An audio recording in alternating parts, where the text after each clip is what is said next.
those people who were chained. Tonight, a volcano erupts in Chile, forcing thousands of evacuations.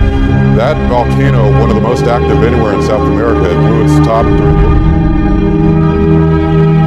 crowds running for safety. The strong winds tossed umbrellas and chairs into the air, but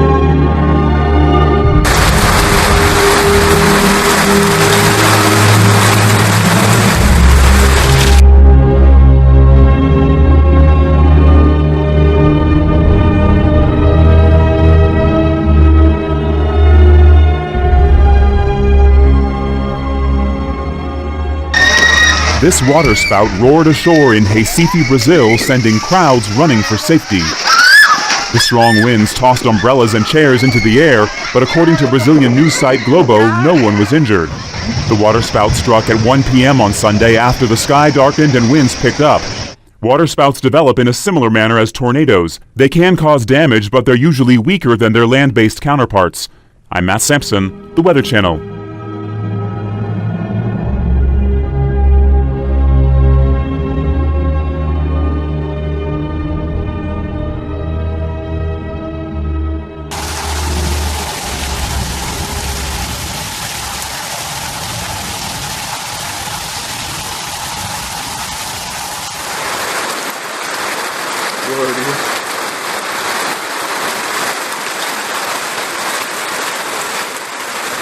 The ground is covered in ice particles. It's hailing everywhere. Look at that patch of snow right there.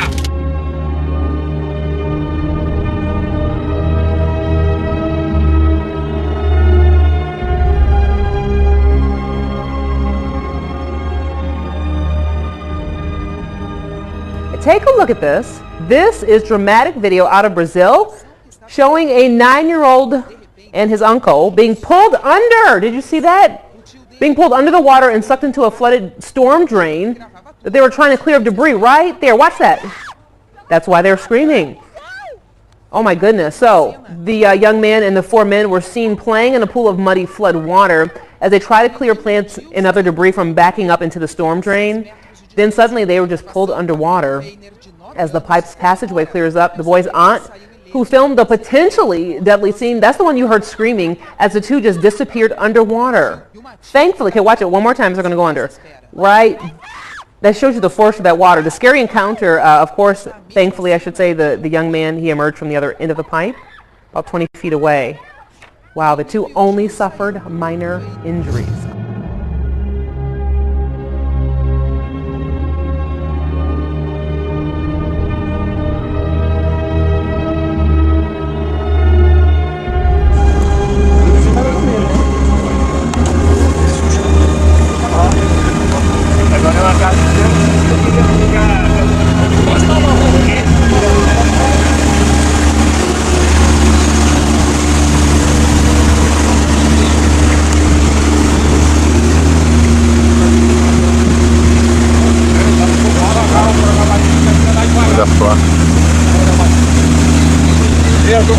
Ontem a juíza passou, eu tava com o rádio pra ele, a juíza passou o rádio pra você, pede que o também passa devagar, tá quebrando as portas.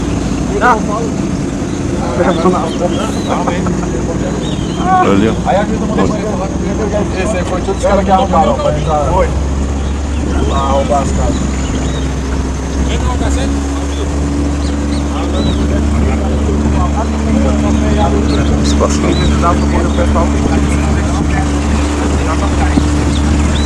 Estamos chegando assim, trabalhando de barco. Vamos para o lagar, também não pode. Foi só aqui não, pô.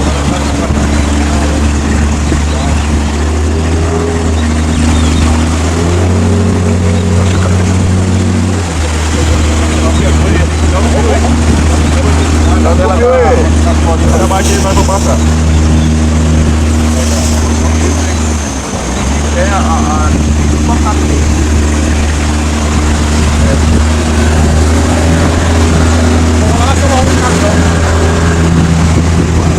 Agora estão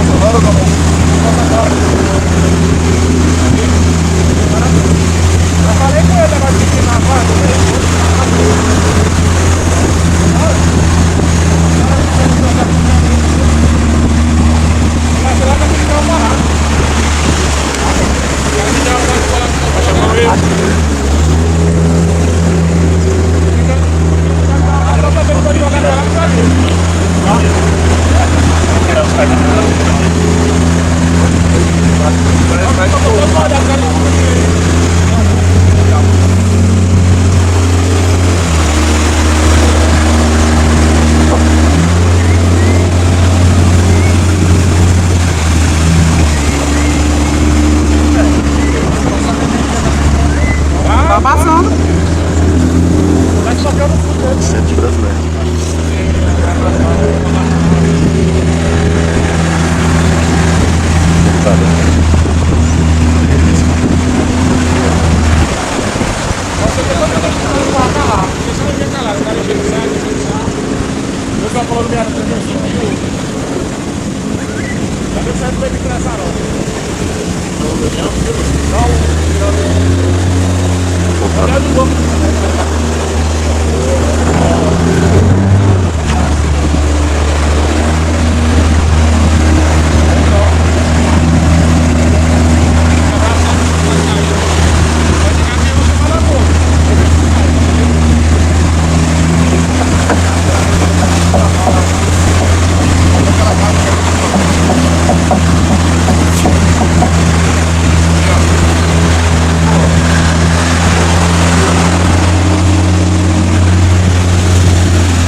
Tá claro.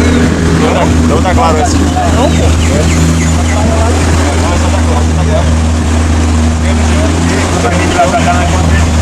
Daqui onde você bate no vídeo, aí igual tudo, velho. Não vai não, pô.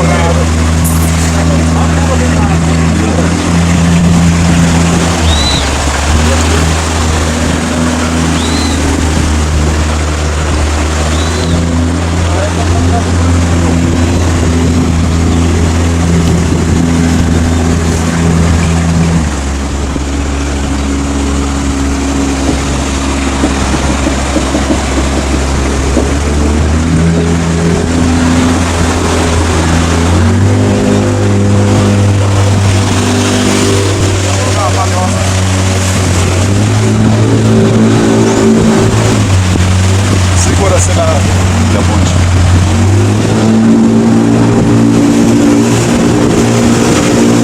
Aqui a ponte.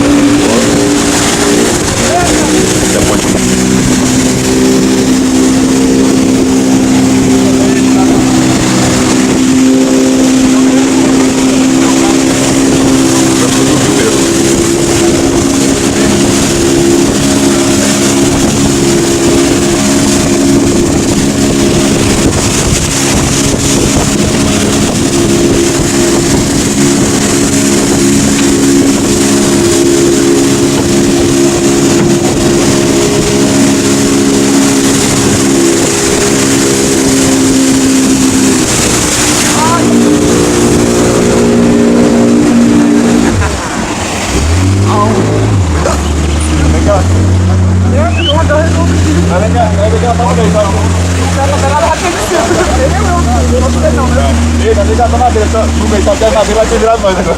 Tinha mesmo, eu sou muito nervosa, filho. Eu morro de medo de água.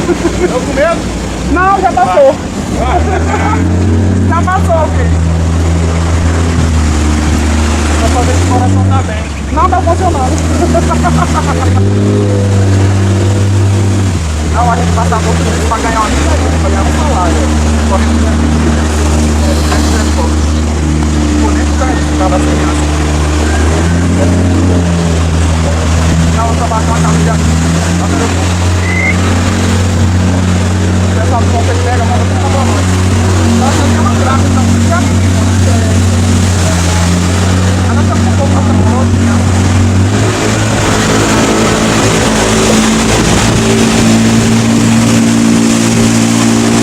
Vai baixar tudo. Tudo isso aqui precisa baixar pro carro passar. Já do outro lado.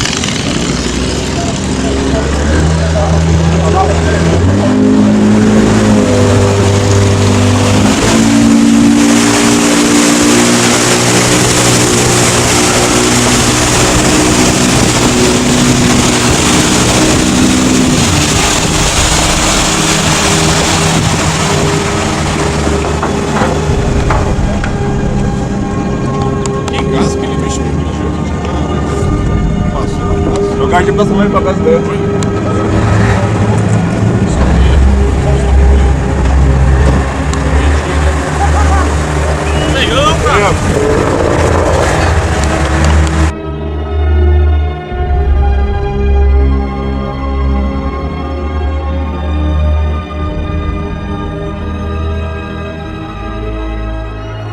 Dramatic video coming in this noon of police officers in Los Angeles fatally shooting a homeless man after a confrontation. It happened on Sunday. You can see 4 officers struggling with a homeless man who was dressed in dark-colored clothing. This as others swarm a woman who had grabbed a police baton. As officers put the cuffs on her, you can see them fighting in the background. Then someone yells, "Drop the gun," as an officer uses a stun gun, and then a gunshot is heard.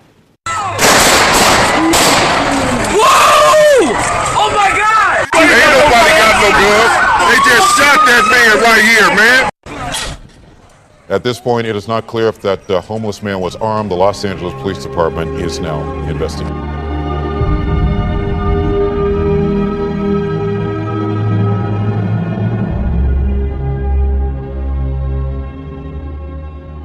Tonight, a volcano erupts in Chile, forcing thousands of evacuations. That volcano, one of the most active anywhere in South America, it blew its top during the overnight hours, spewing out, as you can see in this video, ash, red-hot lava. There's no word just yet on when all of those people who were chased from their homes will be allowed to return.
Tomorrow, Israel's Prime Minister Benjamin Netanyahu is scheduled to deliver his controversial speech to Congress.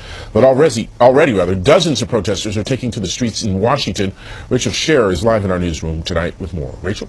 Yeah, good evening. Benjamin Netanyahu told a pro-Israel lobbying group today he has a moral obligation to warn Congress about the dangers his country faces. But outside the Washington Convention Center, anti-war activists spoke out as well. During AIPAC's annual conference, anti-war protesters grew louder outside.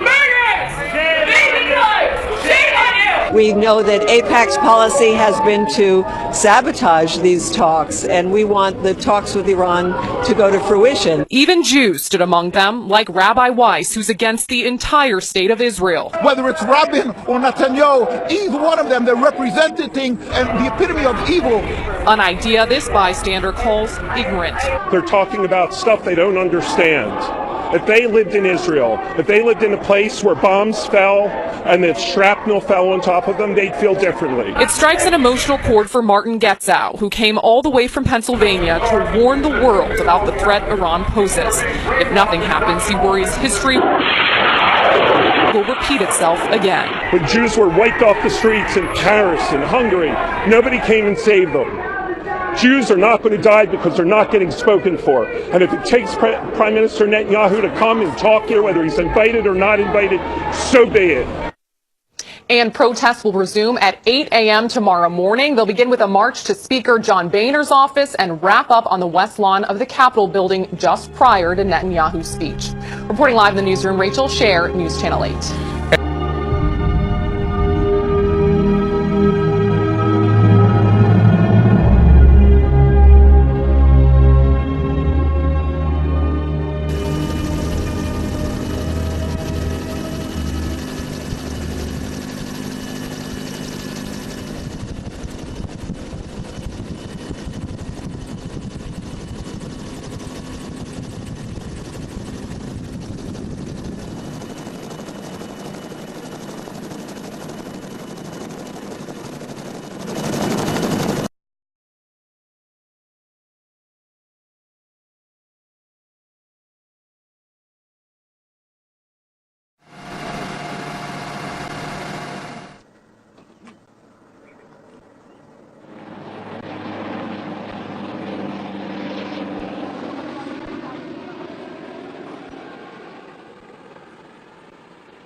Thanks. Let's get back to that breaking news out of Escondido, where a water main break has streets blocked off. This is right by Central Elementary School there. Photojournalist Paul Andrig live in our breaking news tracker. Now, Paul, we see these chunks of asphalt everywhere. That's from the initial water main burst?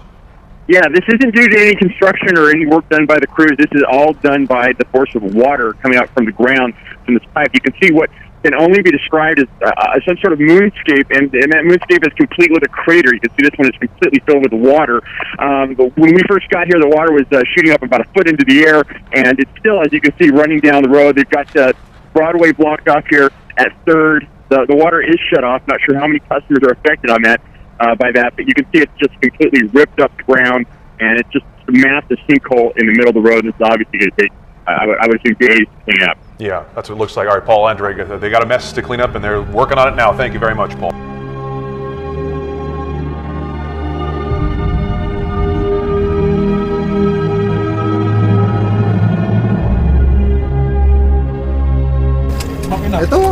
Joel Casas tries to put on a brave face.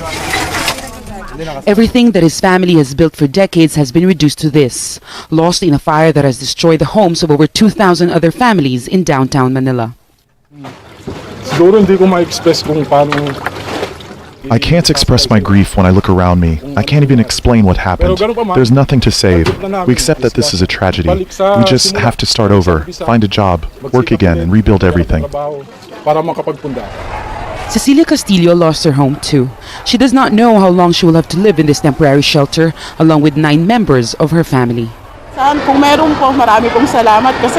We will be grateful for anything we can get, not just for my family, but for all of us here. We hope that those who can will help us. According to the local government, at least 80 homes are destroyed here every day due to fire. Majority of these are in areas like this one, in shanty towns where electrical wirings are often faulty and where houses are made of lightweight flammable materials. The lack of housing for poor urban communities has long been a problem. 1 in 4 of Manila's 16 million residents lives below the poverty line. Most of them have left their provinces in hopes of a better life in the city. And that has left Manila extremely congested. You have to put these informal settler families or the ISF to a different place wherein they could build residential houses. They could have work livelihood programs in that area. Parola is one of the most impoverished communities in Manila. Most people here work as scavengers in rubbish dumps, living on less than $3 a day. People here have always thought that life can possibly get worse, and fires like this destroy whatever hope they have left. They say they just have to start all over again. Jamala Lindogan, Al Jazeera, Manila.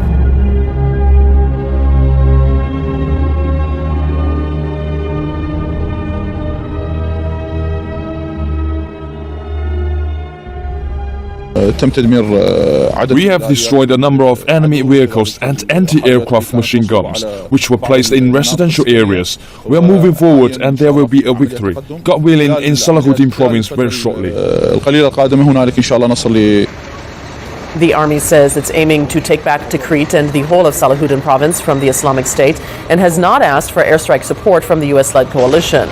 Military officials say progress is being slowed by roadside bombs and snipers, but they are advancing gradually.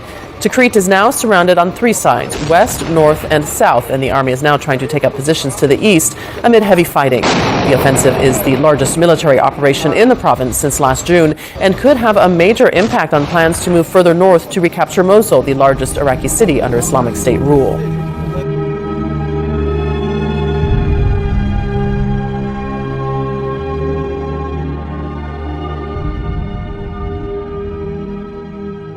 A wintry mix of snow and ice is causing problems across the rest of the country tonight. The storm-ravaged Northeast received more snow today. In Massachusetts, the weight of all that snow collapsed roofs, including a stable where crews had to rescue horses trapped inside. In the Midwest, a thick layer of ice caused crash after crash. You're just sliding. There's nothing you can do. I spun out, and I'm there. Boston received another 2 inches of snow. That's on top of the 8.5 feet of snow already measured this winter. Hundreds of flights were canceled today, and there's more to come with a blizzard warning issued in Minnesota right now. Forecasters say Boston and New York will get more snow later this week.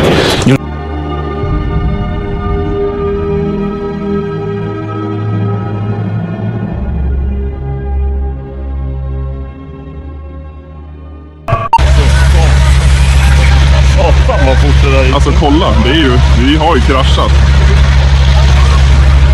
Jag filmar lite nu.